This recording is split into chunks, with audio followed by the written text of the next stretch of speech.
At the start of the movie, a group of researchers under the direction of Williams set out on an unthinkable endeavor, hidden from the general public and scientific ethics, the production of dinosaurs with transgenetic mutations. These creatures are more than just historical relics. They are genetic monsters created for unidentified but obviously harmful ends. But tragedy comes as a surprise. Williams inadvertently throws a Snickers bar wrapper into a containment unit's door mechanism while distracted during a regular examination. This minor mistake results in a catastrophic failure, a short circuit that unlocks the facility's gates and disables security systems. The result is deadly and immediate. The deformed Rex, D-Rex, is let loose. Among InGen's most horrifying and distorted works, a tyrannosaur with 6 legs that causes chaos in the lab. Williams becomes the first victim of his own creation since he is powerless to flee. Brutally eaten by the D-Rex, causing the surviving staff to quickly flee the island, leaving a legacy of devastation and an unchecked predator in its wake. The events of Biosyn and Jurassic Globe Dominion, which restored dinosaurs to the globe and unleashed a plague of transgenic locusts, occurred 5 years ago. Earth has not turned out to be a hospitable haven for these ancient species, despite many predictions to the contrary. A second mass extinction of the dinosaur population is being accelerated by the significantly altered global environment, which is now inhospitable. The initial curiosity of humanity has faded. Dinosaurs serve as a continual reminder of the ecosystem's vulnerability rather than as a novelty. The few dinosaurs that are still alive have been compelled to move to tropical regions that are clustered near the equator and where the climate still resembles that of their ancient homes. To avoid more strife, these areas, which are now enforced sanctuaries for the animals, have been designated exclusion zones where human travel is absolutely forbidden. A new opportunity, or even a new threat, emerges in this setting of environmental disaster and popular apathy. Martin Krebs, a crafty agent from the powerful pharmaceutical corporation Parkergenics. It's no accident that Krebs is there. Zora Bennett, a highly accomplished former military covert operations specialist known for her high-stakes extraction skills, has been contacted by him. Zora and Krebs visit a dinosaur museum that is about to close when they run upon paleontologist Dr. Henry Loomis. Henry, who studied under the renowned Dr. Alan Grant and is a true scholar and dinosaur aficionado, is fascinated yet doubtful. Krebs introduces Parkergenics' audacious and risky plan to visit the banned island of Sanubar in order to collect DNA samples from 3 of the biggest and most important animals that are still alive. The largest sea animal is the Mosasaurus. The largest terrestrial behemoth is the Titanosaurus. And the largest flying reptile is the Quetzalcoatlus. The idea is daring. These enormous creatures' DNA may be the secret to creating a cure-all medication that might save millions of lives and fight human illnesses. But underneath the admirable humanitarian cause, Parkergenics' business interests, and especially Krebs's, are indisputable. The potential for enormous riches and a patent to carry out such a large project. An elite group is established. In Paramaribo, Zora, Henry, and Krebs go to see Duncan King, a team commander with extensive expertise in risky circumstances, and a similar backstory to Zora. They lost a friend together on a prior operation. The trust between Duncan and Zora is palpable, forged in the crucible of high-risk operations. The mercenary Nina, driver L. Clerk, Zora's faithful friend Bobby Ather, and other veterans make up the remaining group. Before accepting the task, Duncan, conscious of the dangers and ramifications, makes it plain that he will not put up with carelessness by negotiating strict terms with Krebs. In addition to the practicalities and impending perils, the crew debates the moral ambiguities of their goal and the ethics of possibly killing dinosaurs for human gain throughout preparation, a topic that speaks to Enan's past ghosts. An innocent family has their own nightmare as the squad makes their way to Isla de Sanubert, which is located somewhere in the huge Atlantic Ocean. Ruben Delgado, his daughters Teresa and Isabella, and Teresa's boyfriend Xavier are all enjoying a calm boat ride. As a watchful father, Ruben has severe misgivings about Xavier since he believes he is arrogant and indolent. Despite Teresa's best efforts to convince her father of her partner's virtues, the seemingly peaceful trip is cut short as a huge mosaic smashes into the boat, capsizing it and sending everyone into the ocean. Xavier almost avoids being caught by the sea predator. Desperate, Reuben then calls for help via the radio. The transmission is intercepted by Duncan's crew. Duncan chooses to save the people despite some members' objections to changing the mission. The tragedy continues once they are taken on board their ship.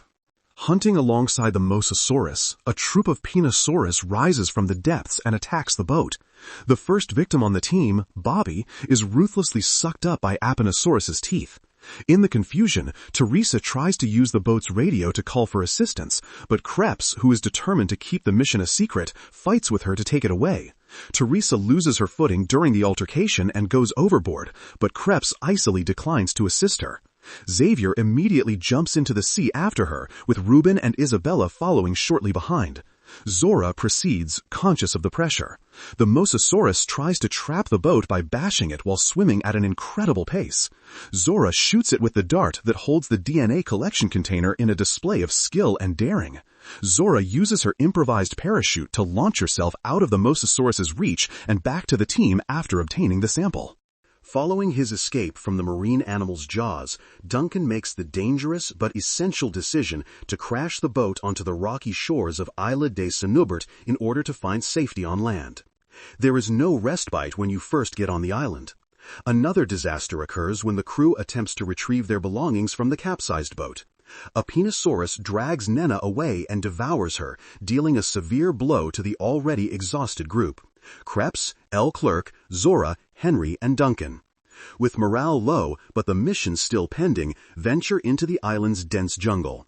They have an incredible meeting with two Titanosaurus, the enormous terrestrial saurids, along the way. For Henry, who is a paleontologist at heart, witnessing them up close is an intensely emotional experience. Zora obtains the second necessary DNA sample while remaining professional. Henry gives Zora an important vision at this point.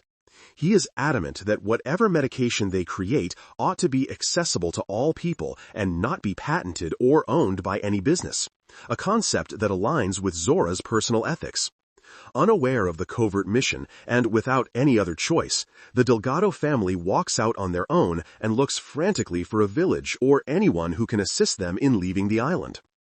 As they travel together, Reuben starts to see a more courageous and vulnerable side of Xavier, the young man he had before brutally condemned. Two raptors follow Xavier as he moves aside to relieve himself in an emergency. But the food chain on the island is harsh. To illustrate the savagery of the island's new mutant species, a mutodon, a cross between a raptor and a dinosaur, descended from the sky, scared off one of the raptors, and carried away the other's corpse. In the meantime, Isabella, with her innocent curiosity, discovers an Aqualops hatchling and promptly adopts and names it Dolores, creating an unexpected friendship in the face of peril. The Delgado family keeps traveling till they come across a raging river the following morning. Dolores, startled by something unseen, escapes. Teresa courageously chooses to look into it and discovers a dinosaur's horribly disfigured body, indicating that a Tyrannosaurus rex is about to appear. A mad dash downriver commences as the T-Rex awakens. In a frantic attempt to flee, the family locates an inflatable raft. Isabella nearly gets eaten by the enormous animal at a crucial point, but the family manages to just escape thanks to their cooperation. Unexpectedly proving that it can swim, the T-Rex passes the raft and takes its place in front of them once more. The whole family is thrown into the water when the raft overturns. Despite their successful escape from the dinosaur, Isabella becomes the T-Rex's target by hiding beneath the raft. For a while, Teresa, Xavier, and Reuben are safe. Watch in terror. Isabella rushes frantically towards her father after emerging from the sea just as the T-Rex bites the raft. She makes it to safety, and amazingly, the raft makes it out alive as well, so they can keep running. In the meantime, Zora's group gets ready for the mission's last and most dangerous phase. To locate the Quetzalcoatlus cave and get the final sample, one must climb a steep cliff. Zora tries to soothe Henry, who is obviously anxious because she has never tried such a climb. Following orders, L. Clerk, Henry, and Zora start to down the rock face. Duncan and Martin Krebs continue to hold the ropes at the summit. At this precise time, they find a secret opening in the cliff face that could alter the trajectory of their escape. Zora and Henry eventually arrive to a flying reptile's nest after a tiring fall, proving the existence of the Quetzalcoatlus. The sample is successfully taken out of one of the eggs by Henry. But as they are about to finish, the enormous adult Quetzalcoatlus shows there, enraged by the intrusion, and launches an attack.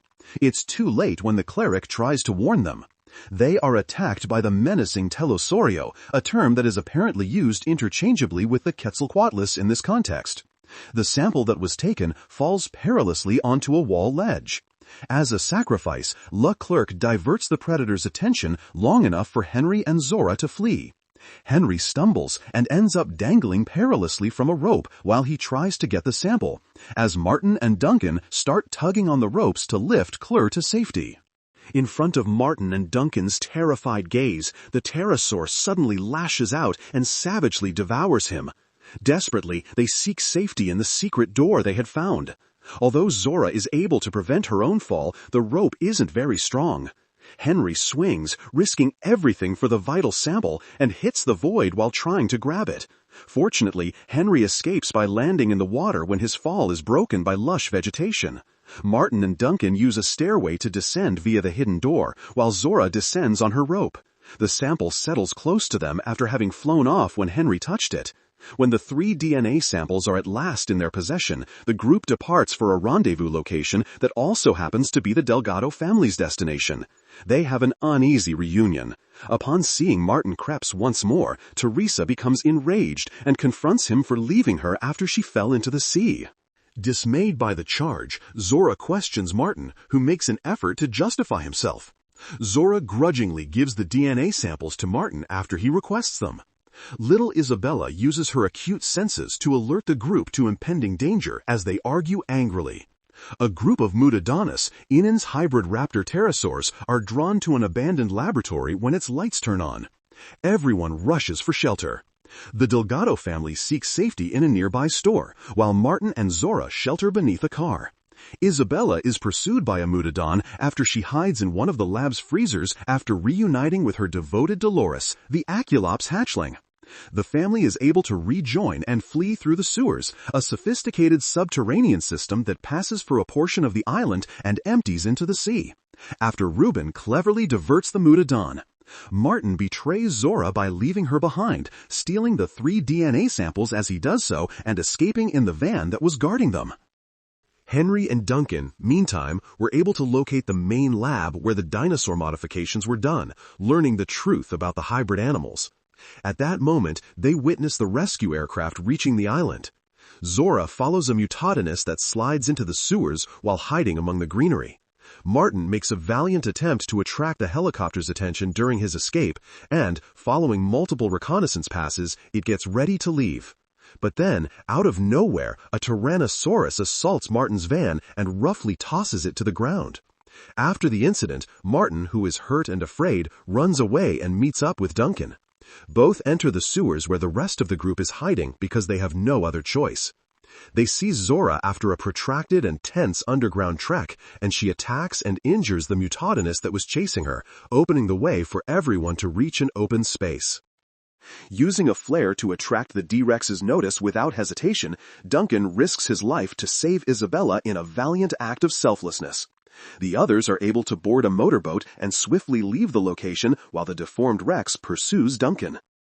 After a few anxious and hopeless minutes, they spot a flare's light in the distance. Duncan is still alive. They turn the boat around and save him with a breath of relief. The 7 survivors have finally left the atrocities of Isla Decibird behind and are safely cruising the wide ocean. Zora and Henry have an important discussion on the fate of the DNA samples as the sun starts to rise. Zora supports Henry's choice because of their common experiences and his morals. The medication will be distributed without a patent. With this unselfish deed, a chapter of horror is closed. This is where the movie closes. To ensure you never miss any updates on new videos, kindly click the bell icon and subscribe to my channel. Thanks for watching.